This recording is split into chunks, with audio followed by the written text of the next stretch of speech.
This is just gross, but probably not a shock. Republicans are defending Donald Trump's Supreme Court pick, Brett Kavanaugh, against the sexual assault allegations that are plaguing him at this point, not by saying he didn't do it, but by saying that if he did it, it really shouldn't matter that much because it was a long time ago anyway. And of course, this ignores the fact that if he did it even a long time ago, he's still actively lying about it now. So the question is, are you saying that we should ignore both that he assaulted someone a long time ago and that he's lying about it today? Or are you saying that we simply don't know what it is that happened? Because those are two very, very different positions for Republicans potentially to take. And then more importantly, who believes that it shouldn't matter because it happened a long time ago? Legally, yes, we have something called the statute of limitations that may have passed based on the alleged acts that took place. But if I told you, hey, I've got a great babysitter for you. She did steal from a family she babysat from once, but it was a long time ago and the police weren't called anyway, so it's not like she was ever actually charged with a crime.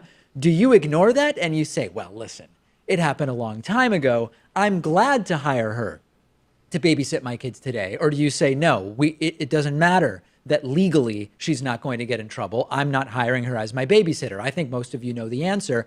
And this, by the way, isn't hiring somebody for one night. It's giving somebody a job for life. Republicans are okay with the boys will be boys type of thinking, the locker room talk, to take a phrase out of Donald Trump's vocabulary. Silly attempted rape that failed anyway. I mean, come on, hormones and stuff, right? Attempted rape only matters for Supreme Court candidates if they did it recently. Like, is that actually the position that these Republicans are taking? And there was a time, I know it's hard to remember now because of where we are, there was actually a time when Republicans had bad economic ideas, but they weren't totally failed people as individuals. They are now genuinely hypocritical bigots who value ignorance and value anti-intellectualism over morality and some semblance of intelligence and critical thinking. And this doesn't even really appear to come down to whether Republicans are willing to accept Kavanaugh's lies and put him on the court anyway. This actually violates the rules of integrity for judges and for lawyers. These rules vary from state to state and from federal to state and depending on the body that you're talking about. And of course, these are guidelines. It's not the law, but some version of a rule that says if as a lawyer or a judge, you engage in conduct involving dishonesty, fraud, deceit, misrepresentation, or the appearance thereof, you are not fit to serve, period. This is super cut and dry. You don't even actually have to adjudicate the sexual assault allegations because of the other lies. But in total, there are two possible answers here. This is like multiple choice. It's very binary.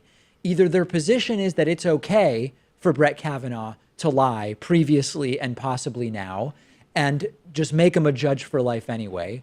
Or you have to take the position that lying is not okay and that lying under oath is not okay and it's illegal and you shouldn't appoint such a person to the Supreme Court, period. And even if you want to defend Brett Kavanaugh's actions when he was in high school, or you want to say, well, listen, at the time, it was a long time ago, we don't know exactly what happened, and even if he did it, his brain wasn't fully formed and the hormones, you can defend the actions as a high schooler legally and say we're going to let it go legally, statute of limitations, of course, having expired anyway, but you don't have to put the guy on the Supreme Court for life and make him one of the 9 highest judges in the land. And we're quickly learning that this is one of the most despicable nominees to the court in decades. And also, I don't know if you saw this, but Brett Kavanaugh put out a really strange statement saying that he wasn't at that party.